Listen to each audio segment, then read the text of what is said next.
El comandante Jake Morrison se encontraba en la cubierta de observación de la Estación de Defensa Terrestre Liberty, contemplando las estrellas a través del enorme ventanal de cristal. La estación flotaba mucho más allá de Plutón, en el borde del espacio humano. Allí fuera reinaba el silencio, incluso la paz. Jake llevaba 3 años destinado aquí, y nunca ocurría nada emocionante. Las naves iban y venían, transportando suministros entre la Tierra y las colonias exteriores. Los cargueros comerciales se movían lentamente a través de la oscuridad. Todo era normal. Entonces sonó la alarma, estridente. Jake corrió a la sala de control, donde su tripulación ya estaba en sus puestos. El teniente Ben Parker miraba su pantalla con los ojos muy abiertos. «Comandante, tiene que ver esto», dijo con voz temblorosa. Jake miró el monitor y sintió que el corazón se le detenía. Docenas de naves enormes estaban apareciendo de la nada, materializándose desde el hiperespacio como fantasmas que se volvían reales. No eran naves humanas. Eran gigantescas, oscuras y estaban cubiertas de extraños símbolos que brillaban con una luz púrpura. «¿Cuántas?», preguntó Jake. «7 naves, señor». «No, espere. Están llegando más». Los dedos de Ben se movían rápidamente sobre los controles. 73 ahora. Siguen apareciendo. Jake nunca había visto naves tan grandes. La nave humana más grande medía quizás 300 metros de eslora. Aquellas naves alienígenas parecían medir más de 2 kilómetros cada una. Se movían en formación perfecta, como un banco de peces metálicos nadando por el espacio. «Comuníqueme con la almirante Carter. Ahora». La pantalla parpadeó y apareció el rostro de la almirante Lisa Carter. Estaba en la Tierra, en el cuartel general de defensa, enterrado bajo las montañas rocosas. Su pelo canoso estaba recogido en un moño apretado y sus ojos azules eran agudos y centrados. Lisa había luchado en la guerra de la colonia de Marte 20 años atrás. Era la mejor mente militar que tenía la humanidad. «Jake, ¿cuál es la situación?», preguntó. «Flota alienígena desconocida, señora. Casi 80 naves. Son enormes. No se parecen a nada que hayamos visto». La expresión de Lisa no cambió, pero Jake pudo ver la preocupación en sus ojos. «¿Algún intento de comunicación?» «Todavía no, señora. Solo están ahí, observándonos». Antes de que Lisa pudiera responder, el panel de comunicaciones se iluminó. Llegaba una señal de la flota alienígena. Jake miró a su oficial de comunicaciones, la sargento Amy Watson. Era joven, de unos 25 años, con el pelo rojo y pecas. Le temblaban las manos mientras trabajaba. «Está llegando por múltiples frecuencias», dijo Amy. «Quieren hablar». «Póngalos en pantalla», ordenó Jake. La pantalla cambió, y Jake se encontró mirando algo que le heló la sangre. El alienígena era alto, de quizás 2,5 metros, con escamas de color verde oscuro cubriendo su cuerpo. Sus ojos eran amarillos y fríos, como los de una serpiente. Llevaba lo que parecía una armadura militar cubierta de metales y símbolos. «Soy el gran canciller Bexar de la hegemonía galáctica», dijo la criatura. Su voz era profunda y áspera, como rocas rozándose entre sí. «Hablo en nombre del Imperio Eterno que gobierna 3.000 mundos a través de esta galaxia». Jake tragó saliva. 3.000 mundos. La humanidad apenas había colonizado 20 planetas. «Soy el comandante Morrison, de la defensa terrestre. ¿Qué es lo que quieren?». La boca del alienígena se abrió, mostrando hileras de dientes afilados en lo que podría haber sido una sonrisa. «Venimos con una oferta generosa para su especie. Su mundo, la Tierra, se unirá a la hegemonía como un planeta protegido. Nos proporcionarán soldados para nuestros ejércitos y recursos para nuestro imperio. A cambio, los protegeremos de los peligros del espacio». «¿Y si nos negamos?», preguntó Jake, aunque ya sabía que la respuesta no le gustaría. «La negativa no es una opción que termine bien», dijo Bexar con calma. «Ninguna especie ha resistido con éxito a la hegemonía. Hemos conquistado civilizaciones más antiguas y avanzadas que la suya. Sus armas son primitivas. Sus naves son lentas. Su tecnología es como un juguete comparada con la nuestra. En otra pantalla, Jake podía ver al almirante Carter hablando rápidamente con su personal. Su rostro era sombrío. Detrás de ella, había llegado la presidenta Ellen Martínez. La presidenta era una mujer menuda de pelo oscuro y ojos amables, pero Jake había oído que era más dura que el acero cuando era necesario. ¿Puedo hablar con su líder?, preguntó Bexar, al notar a la presidenta en la pantalla. La presidenta Martínez dio un paso al frente. Soy la presidenta Martínez. Hablo en nombre de la Tierra y de todas las colonias humanas. Excelente. Parece inteligente para ser una especie primitiva. Le explicaré el proceso. Su gente será evaluada y se le asignarán roles dentro de la hegemonía. Los más fuertes se convertirán en soldados. Los más listos, en técnicos y administradores. El resto trabajará en nuestras fábricas y granjas. No se preocupen. No somos amos crueles. Serán alimentados y alojados adecuadamente. La doctora Amanda Stone, la mayor experta de la Tierra en vida alienígena, había estado escuchando desde su laboratorio. Era una mujer callada, de pelo castaño y gafas gruesas, pero su mente era afilada como una navaja. Se había pasado toda la vida preguntándose cómo serían los alienígenas. Ahora lo sabía, y la aterraba. ¿Qué pasa con nuestra cultura?, preguntó la presidenta Martínez. Nuestros gobiernos, nuestra forma de vida, esas cosas ya no son necesarias, respondió Bexar. La hegemonía proporciona toda la estructura. Las culturas individuales solo causan conflicto e ineficiencia. Serán mucho más felices como parte de algo más grande que ustedes mismos. Jake vio cómo cambiaba el rostro de la presidenta Martínez. Su expresión amable desapareció, reemplazada por algo frío y duro. ¿Y si rechazamos su generosa oferta?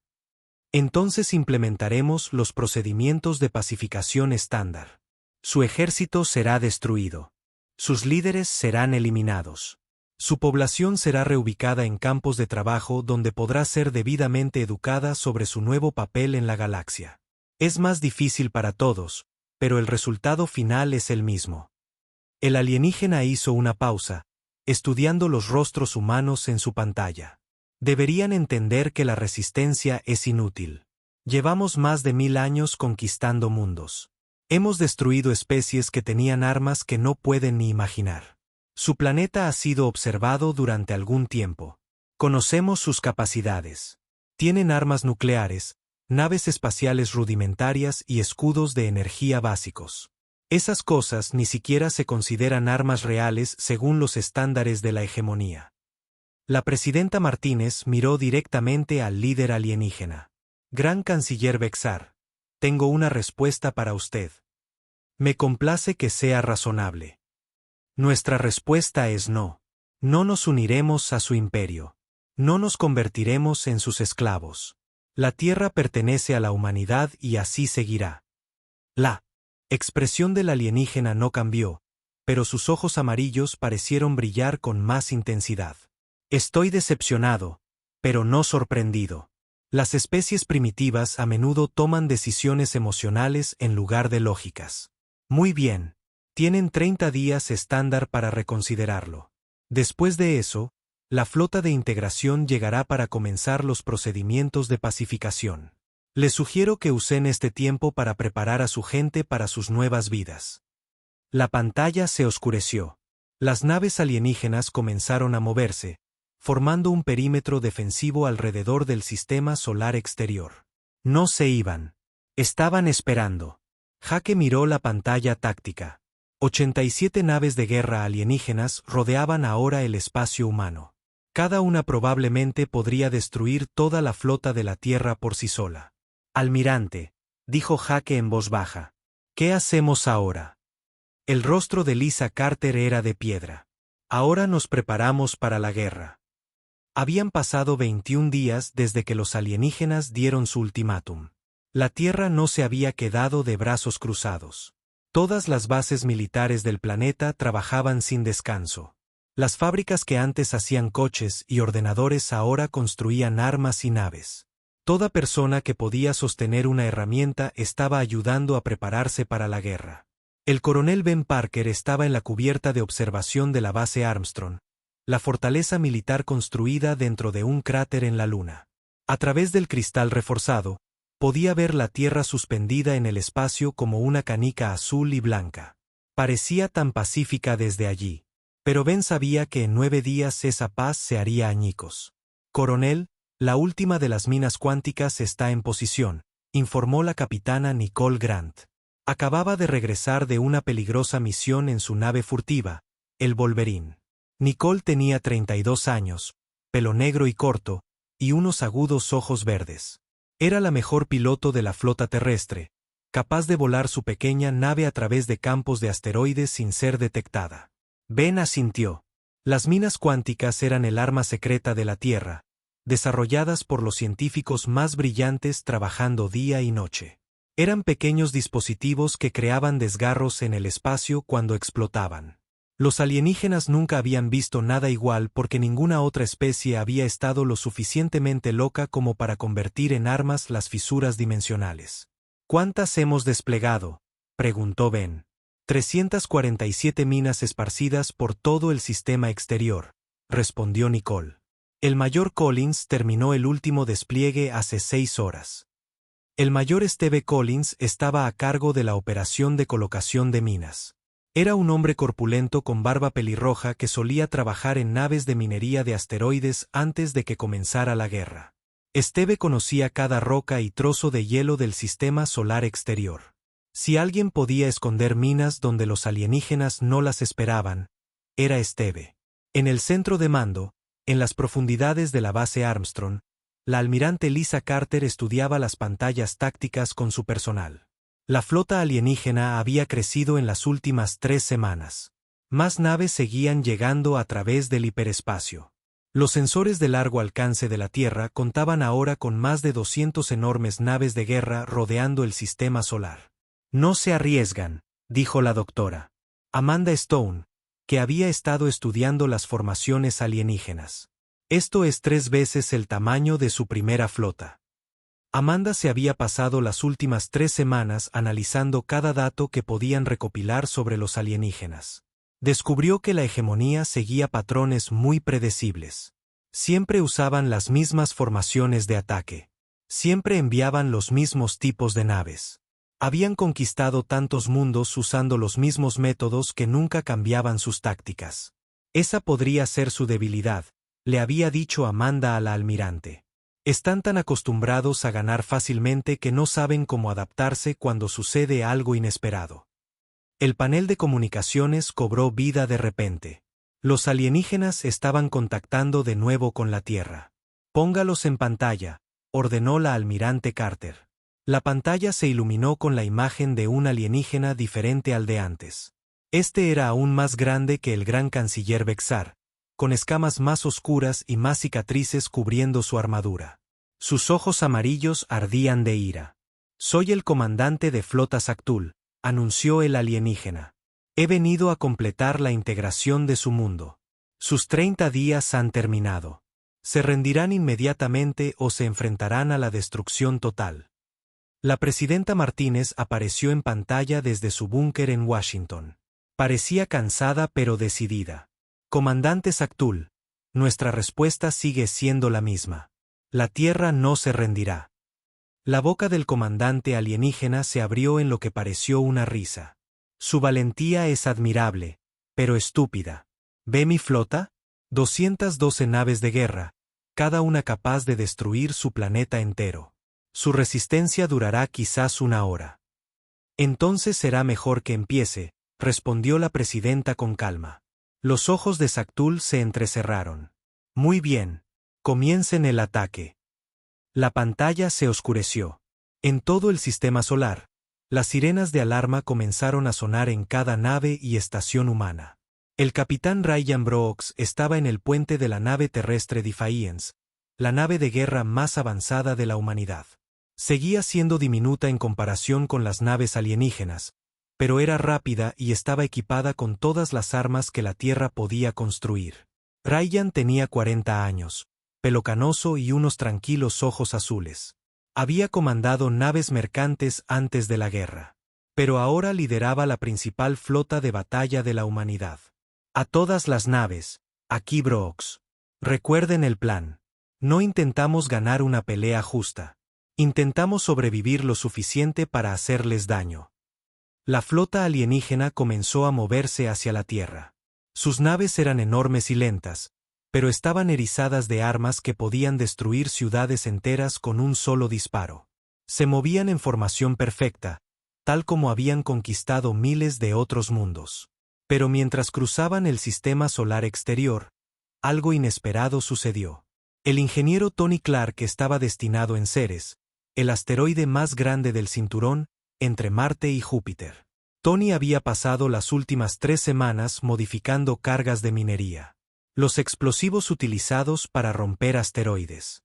Pero en lugar de hacer pequeñas explosiones controladas, estas cargas estaban diseñadas para hacer añicos asteroides enteros en nubes de escombros de alta velocidad. Cargas armadas y listas, informó Tony a la base Armstrong. Ejecutar, ordenó el coronel Parker. Tony presionó el detonador. En todo el cinturón de asteroides, cientos de rocas explotaron simultáneamente. La flota alienígena se encontró de repente volando a través de nubes de metal y piedra, moviéndose a miles de kilómetros por hora. Los escudos alienígenas absorbieron la mayoría de los impactos, pero las nubes de escombros inutilizaron sus sensores. No podían ver lo que venía después. La piloto Amy Watson lideraba un escuadrón de 30 cazas pequeños hacia la flota alienígena. Amy era la joven oficial de comunicaciones de la Estación de Defensa Liberty, pero también era una de las mejores pilotos de la Tierra.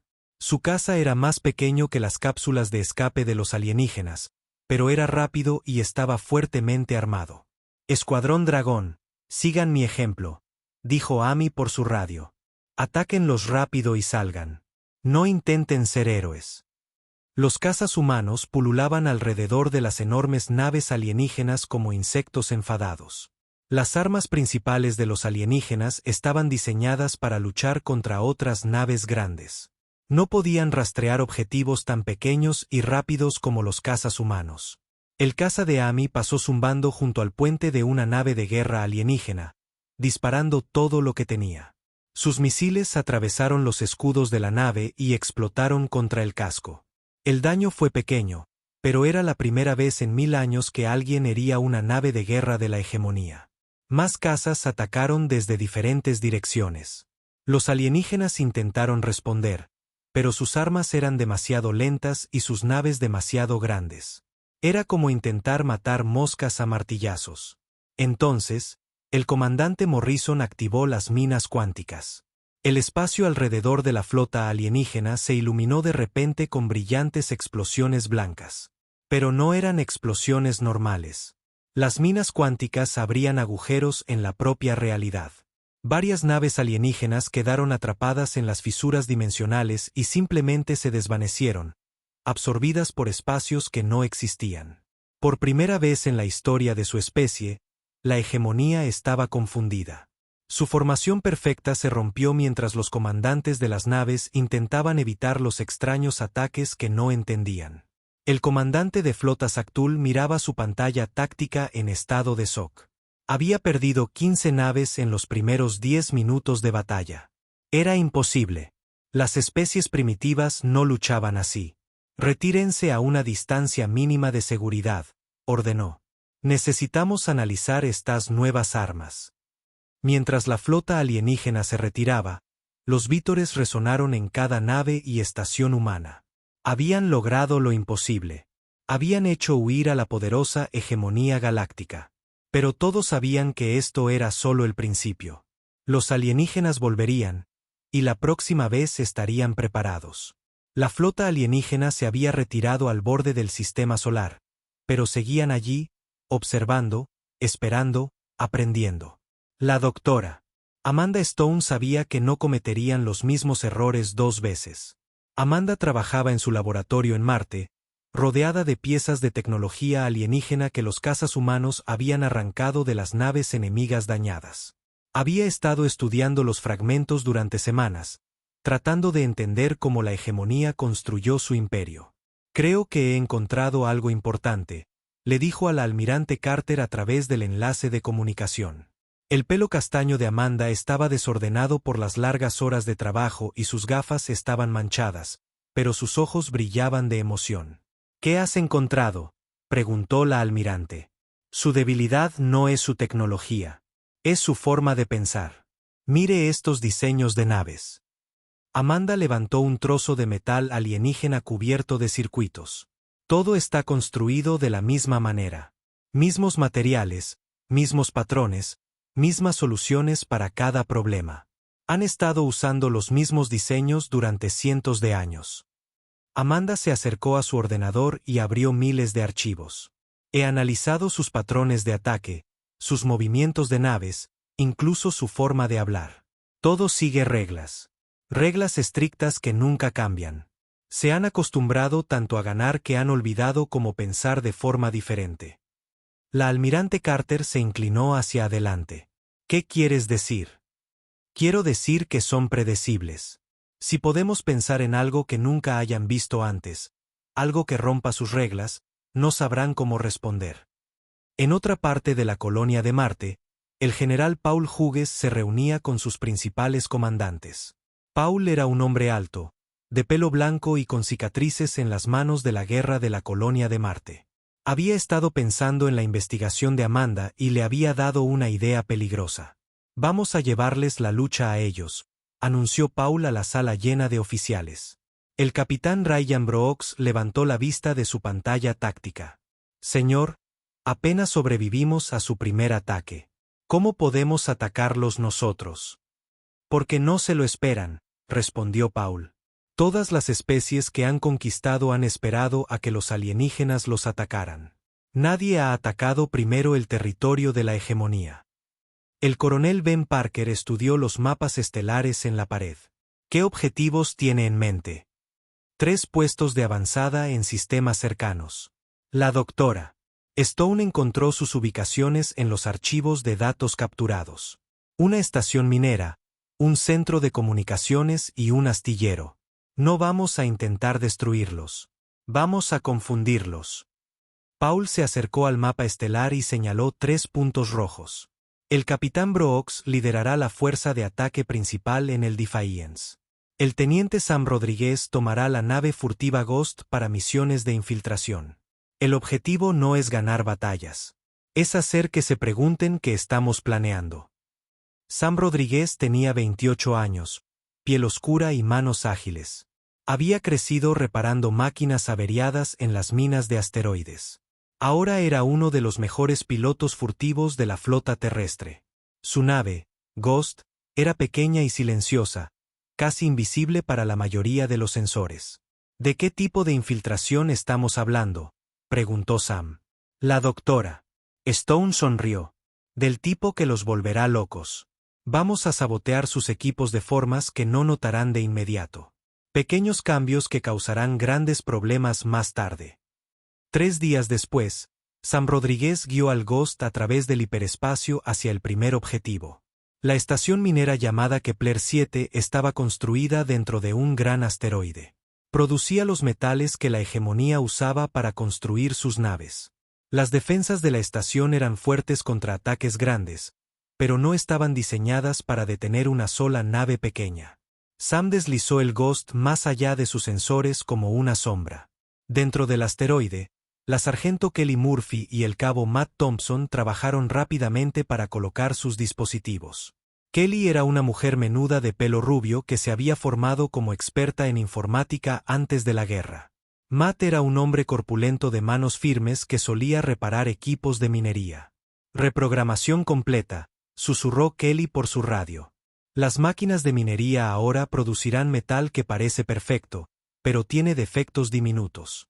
Pasarán meses antes de que alguien se dé cuenta de que sus nuevas naves son más débiles de lo que deberían. Al mismo tiempo, el capitán Brooks condujo su fuerza de ataque al centro de comunicaciones en Sigma Prime. Esta estación enviaba mensajes entre diferentes partes del imperio de la hegemonía. Brooks no intentó destruirla. En su lugar, su equipo plantó un virus informático que causaría pequeños retrasos en la transmisión de mensajes. Es una belleza, dijo Linda Foster, la experta en comunicaciones que diseñó el virus. Linda era una mujer tranquila de pelo rojo que había trabajado para las empresas de Internet de la Tierra antes de la guerra. Los retrasos serán aleatorios y pequeños. Pasarán meses tratando de averiguar si es un fallo del equipo o una acción enemiga. El tercer objetivo era el más peligroso. El astillero en el borde de Titán construía las naves de guerra de la hegemonía. La teniente Amy Watson, ahora ascendida tras sus heroicas acciones como piloto de caza, lideró un equipo de saboteadores en la estación. Recuerden, no estamos aquí para hacer estallar cosas de inmediato, dijo Amy a su equipo mientras se colaban por los pasillos de la estación. Estamos colocando explosivos retardados que se activarán dentro de unas semanas, justo cuando se estén lanzando nuevas naves. El equipo se movió como fantasmas por las instalaciones alienígenas. Los trabajadores de la hegemonía eran criaturas altas y grises con 4 brazos que habían sido conquistadas siglos atrás. Trabajaban sin hablar, siguiendo sus rutinas programadas al pie de la letra. Nunca levantaban la vista de sus tareas, lo que facilitó que los humanos colocaran sus dispositivos. Pero la misión más importante estaba ocurriendo en otra parte del espacio. La doctora Stone y Linda Foster habían estado trabajando juntas en algo que podría cambiarlo todo. Habían descubierto cómo transmitir mensajes a través de toda la red de comunicaciones de la hegemonía. ¿Estás segura de que esto funcionará?, preguntó Linda mientras preparaba el equipo de transmisión. El virus que plantamos en Sigma Prime nos ha dado acceso a toda su red, respondió Amanda. Podemos enviar un mensaje a cada mundo conquistado en su imperio. Linda activó el transmisor. En 3.000 mundos, un mensaje comenzó a sonar en cientos de idiomas diferentes. Era simple, pero poderoso. Aquí la Tierra, llamando a todos los pueblos conquistados de la galaxia. Les han dicho que la resistencia es imposible. Les han dicho que la hegemonía no puede ser derrotada. Estamos aquí para decirles que eso es mentira. Estamos luchando contra ellos. Estamos ganando. No están solos. No tienen que obedecer. La libertad es posible. El mensaje sonó solo durante 30 segundos antes de que los técnicos de la hegemonía cortaran la transmisión, pero 30 segundos fueron suficientes. En el mundo acuático de Kepler Prime, los acuáticos Kelder detuvieron su trabajo de minería en las profundidades marinas y miraron a sus supervisores por primera vez en décadas. En el mundo colmena de Nexus 7, los insectoides Trex comenzaron a hablar entre ellos en lugar de trabajar en silencio. En el mundo energético de la estación Vegas, los seres de plasma comenzaron a hacer preguntas sobre por qué tenían que alimentar las naves de la hegemonía. El comandante de flota Saktul recibió informes de todo el imperio. Pequeños actos de rebelión estaban estallando por todas partes. Los trabajadores estaban ralentizando el ritmo. Algunos se negaban a obedecer órdenes.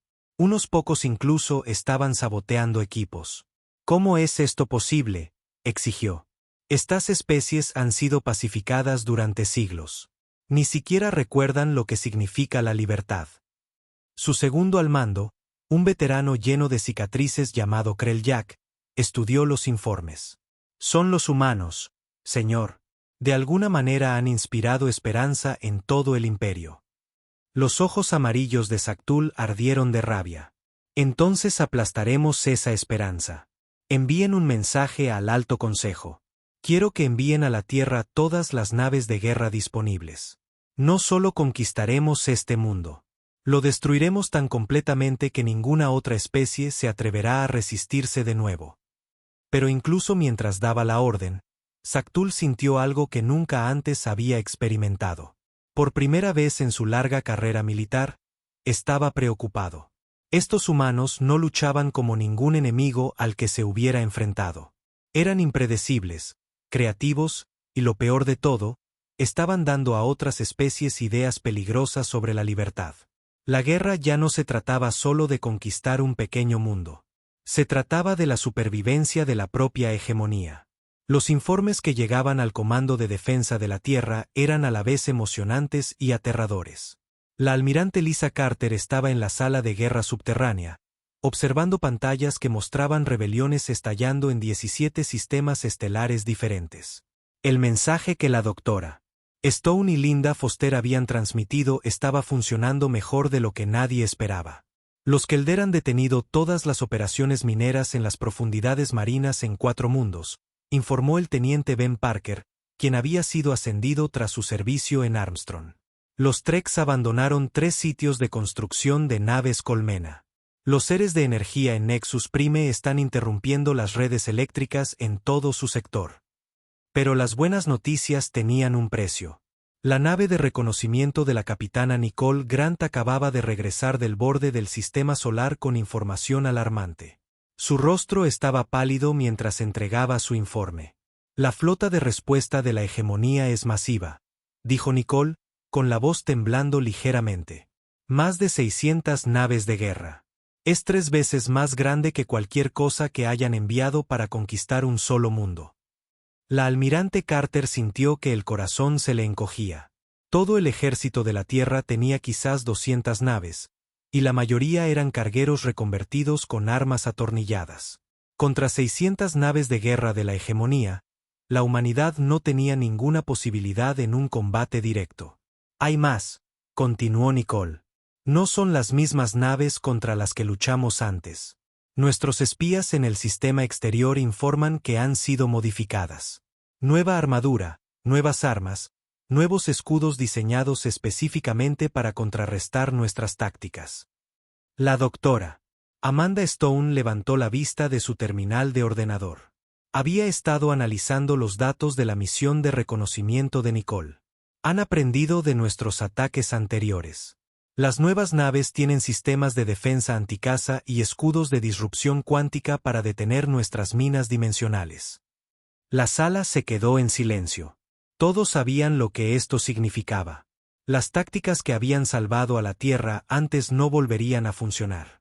Los alienígenas se habían adaptado. La presidenta Ellen Martínez entró en la sala de guerra, seguida por el general Paul Hughes. La presidenta parecía más vieja que un mes atrás.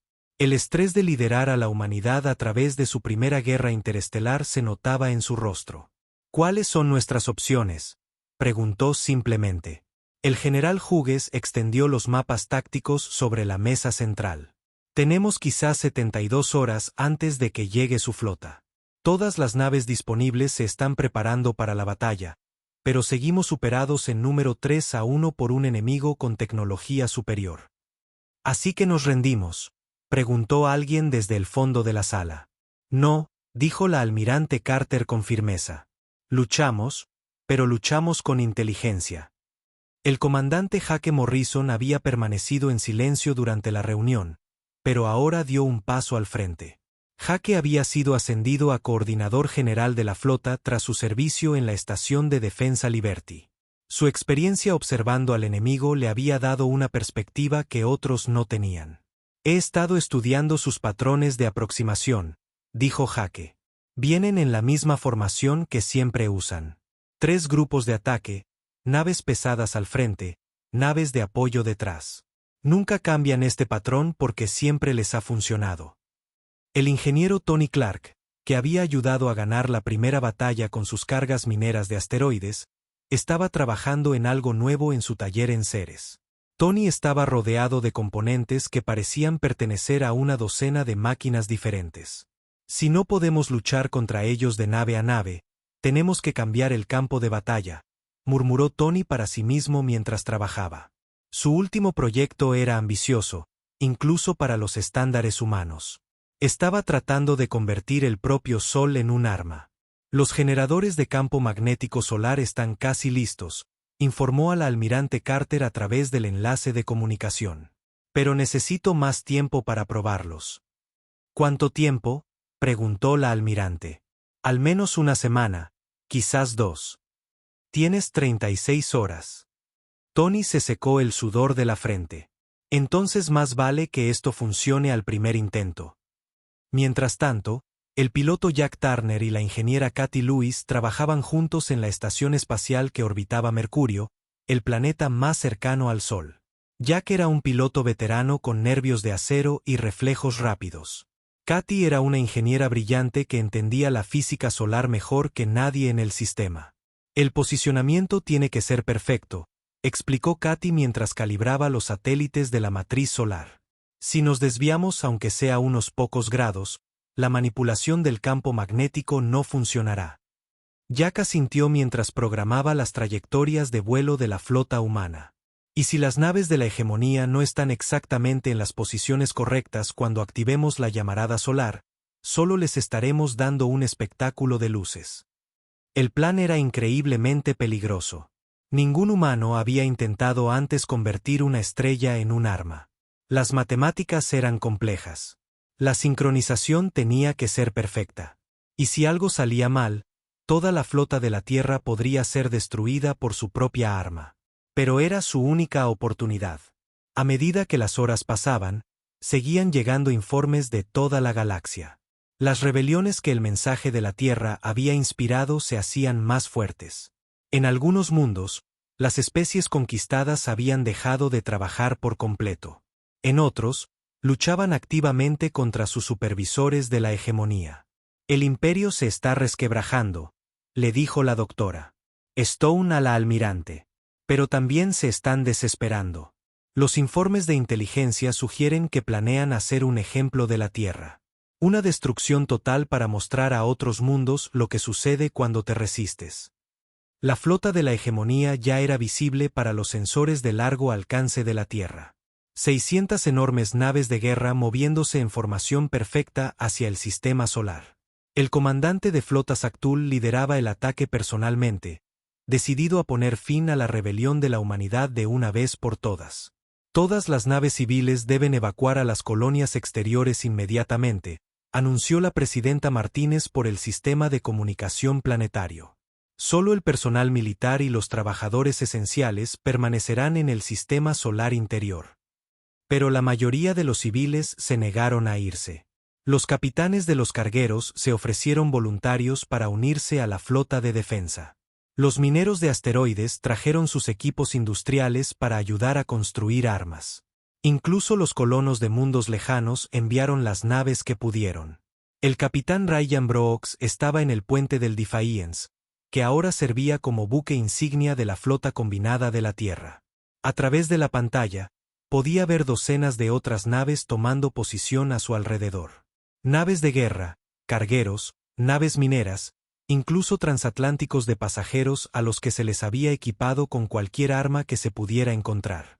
No es una gran flota, dijo su segunda al mando, la teniente Amy Watson, que se había transferido de su escuadrón de cazas para ayudar a coordinar la batalla. No, asintió Ryan, viendo llegar más naves para unirse a la formación. Pero es nuestra flota. La última pieza del plan era la más peligrosa. Un pequeño grupo de naves liderado por el mayor Steve Collins tendría que guiar a la flota de la hegemonía a la posición exacta alrededor del Sol. Esto significaba volar directamente hacia la trayectoria de 600 naves de guerra enemigas y sobrevivir de alguna manera el tiempo suficiente para llevarlas a donde debían ir. Recuerden, la voz de la almirante Carter se escuchó por el sistema de comunicación de la flota. No intentamos ganar una pelea justa. Intentamos hacer algo tan loco que no lo verán venir hasta que sea demasiado tarde. El comandante Morrison observó la pantalla táctica mientras la flota enemiga entraba en el sistema solar exterior. Las naves de la hegemonía se movían con la misma confianza que habían mostrado durante 1000 años. Esperaban que esto fuera como cualquier otra conquista. Rápida, brutal y decisiva. No tenían idea de que la humanidad estaba a punto de volver su propia estrella contra ellos. A todas las naves. Aquí la almirante Carter. Llegó la transmisión final. Hoy, no solo luchamos por la Tierra. Luchamos por cada especie que sueña con la libertad. Luchamos para mostrar a la galaxia que los tiranos pueden ser derrotados. Pase lo que pase, recuerden que la libertad vale cualquier precio. La flota de la hegemonía estaba a 3 horas de la Tierra. La batalla que decidiría el destino de la galaxia estaba a punto de comenzar. La flota de guerra de la hegemonía entró en el sistema solar de la Tierra como una tormenta de metal y muerte. 600 enormes naves de guerra se movían en formación perfecta, sus oscuros cascos brillando con puertos de armas y generadores de escudos. El comandante de flota Saktul estaba en el puente de su buque insignia, observando la pequeña flota humana que tenía. «Delante. Patético», dijo a sus oficiales. «Apenas tienen 200 naves, la mayoría son cargueros reconvertidos. Esto terminará en minutos». Pero el mayor Steve Collins, volando en su pequeña nave patrullera Ranger, tenía otros planes. Steve conocía las formaciones alienígenas mejor que nadie después de estudiarlas durante meses. También sabía que los alienígenas siempre seguían los mismos patrones de ataque. Intentarían rodear la flota de la Tierra y destruirla rápidamente. «A todas las naves, sigan mi ejemplo», transmitió Steve a la flota humana. «Vamos a darles exactamente lo que esperan». Las naves humanas comenzaron a retirarse hacia el sol, disparando sus armas mientras retrocedían. Para los alienígenas, parecía una última y desesperada resistencia. La flota de la hegemonía lo siguió, ansiosa por terminar la batalla rápidamente. El capitán Ryan Brooks observaba su pantalla táctica en el puente del Defiance. Las naves alienígenas estaban mordiendo el anzuelo perfectamente. Se estaban extendiendo alrededor de la flota humana, formando un amplio círculo, tal como requerían sus manuales de batalla. «Se están colocando en posición», informó a la almirante Carter. «Unos minutos más y estarán exactamente donde los necesitamos». En la estación espacial cerca de Mercurio, la ingeniera Cathy Lewis observaba las lecturas del campo magnético solar con el sudor corriéndole por la cara. La matriz de satélites alrededor del Sol estaba lista, pero la sincronización tenía que ser perfecta. Un error y la llamarada solar fallaría por completo a la flota alienígena. «La actividad solar está aumentando», informó al piloto Jack Turner, que coordinaba las posiciones de los satélites. «Tendremos una sola oportunidad». Las manos de Jack se movían rápidamente sobre sus controles, ajustando las posiciones de docenas de satélites que flotaban cerca del Sol. Cada uno estaba equipado con potentes generadores de campo magnético que podían influir en los patrones de energía natural de la estrella. «Satélites en posición», confirmó Jack. «Listos para activar a su orden». La batalla alrededor de la Tierra se intensificaba. Las naves alienígenas tenían armas y escudos superiores, pero la flota humana era más rápida e impredecible. La capitana Nicole Grant lideró su escuadrón furtivo en ataques de golpear y correr que confundieron a las formaciones alienígenas. La teniente Amy Watson, ahora al mando de su propio destructor llamado el Falcón, usó cada truco que había aprendido como piloto de caza. Su nave se lanzaba entre las enormes naves alienígenas, disparando misiles y luego desapareciendo detrás de asteroides antes de que los alienígenas pudieran responder. Pero la flota humana estaba sufriendo grandes pérdidas. Por cada nave alienígena que dañaban, perdían 3 de las suyas. Los cargueros reconvertidos eran valientes, pero no eran rivales para las naves de guerra de la hegemonía. «No podemos contenerlos mucho más», informó el comandante Jake Morrison desde su nave de mando. «Sea lo que sea que vayamos a hacer, tiene que ser ahora». El ingeniero Tony Clark monitoreaba las posiciones alienígenas desde su estación en Ceres. Sus modificaciones a la matriz solar estaban funcionando perfectamente, pero la flota alienígena tenía que estar en la formación exacta para que el plan funcionara. «Solo un poco más cerca», murmuró, observando la pantalla táctica. «Vamos, muerdan el anzuelo». El comandante de flota Saktul se estaba impacientando. La resistencia humana era más fuerte de lo esperado, pero su flota seguía ganando. Pronto, la Tierra sería destruida y esta rebelión terminaría. «Muevan todas las naves a las posiciones finales de ataque», ordenó. «Preparen la destrucción de su mundo natal». La flota de la hegemonía se acercó más al Sol, rodeando a las naves humanas en un círculo perfecto. Era exactamente la formación que habían usado para conquistar miles de mundos. También era exactamente lo que la humanidad necesitaba. «Ahora», gritó la almirante Carter por el sistema de comunicación. Cathy Lewis presionó el botón de activación. Alrededor del Sol, docenas de satélites comenzaron a generar potentes campos magnéticos. Las líneas de campo magnético natural de la estrella se retorcieron y se enfocaron, acumulando una energía increíble. Jack Turner guió los patrones del campo magnético con una precisión que habría sido imposible para cualquier otra persona. El campo magnético del Sol comenzó a concentrarse hacia un punto específico en el espacio, justo donde estaba posicionada la flota alienígena. Por un momento, no pareció ocurrir nada. Entonces, el Sol entró en erupción. Una gigantesca llamarada solar brotó de la superficie de la estrella, pero no era una llamarada natural. La manipulación del campo magnético había enfocado toda esa energía en un rayo dirigido de puro fuego estelar. El poder concentrado del Sol de la Tierra se lanzó hacia la flota alienígena. Las naves de la hegemonía tenían escudos que podían detener cualquier arma conocida. Tenían una armadura que podía sobrevivir a la explosión de planetas. Pero nunca se habían enfrentado al poder bruto de una estrella convertida en arma. La llamarada solar golpeó la formación alienígena con la fuerza de 1.000 millones de bombas nucleares. Nave tras nave simplemente se desvaneció, vaporizada por temperaturas que igualaban el núcleo del Sol. Los escudos alienígenas eran inútiles contra una energía tan increíble. El comandante de flota Zaktul observó con horror cómo su poderosa flota era destruida en segundos. Naves que habían conquistado galaxias se redujeron a partículas de metal incandescentes. En 30 segundos, 600 naves de guerra de la hegemonía se convirtieron en nada más que polvo cósmico. Solo unas pocas docenas de naves alienígenas en los bordes de la formación sobrevivieron, e inmediatamente huyeron al hiperespacio, llevando noticias de la imposible derrota de vuelta al espacio de la hegemonía.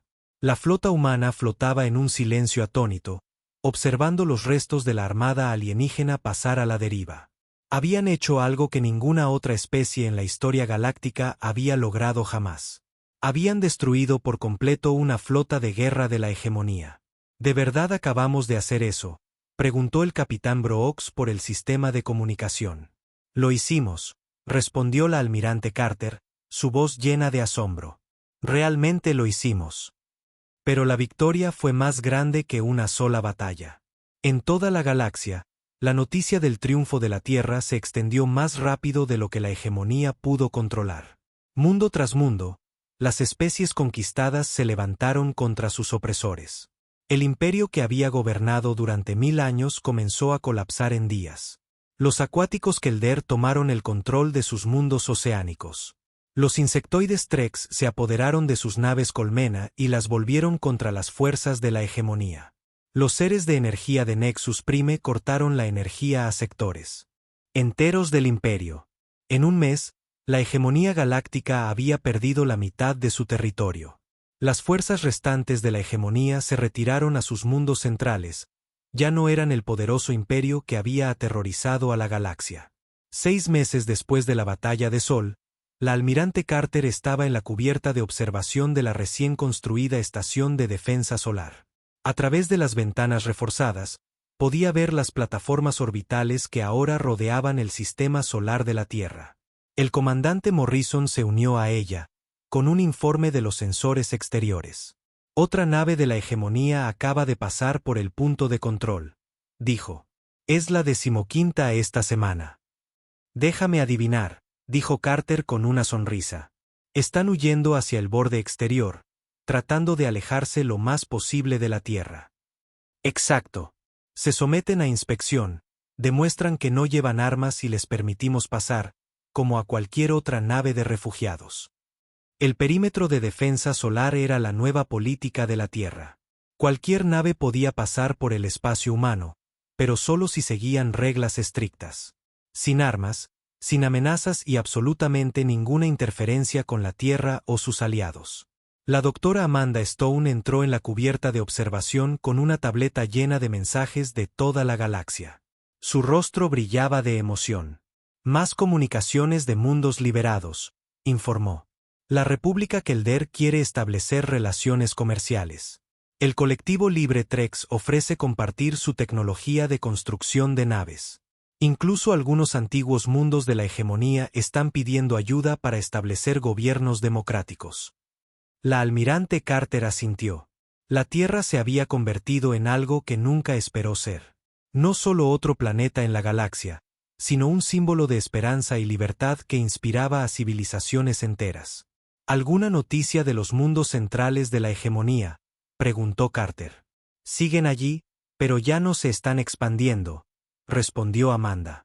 Según nuestra inteligencia, están demasiado ocupados lidiando con rebeliones internas como para amenazar a nadie más.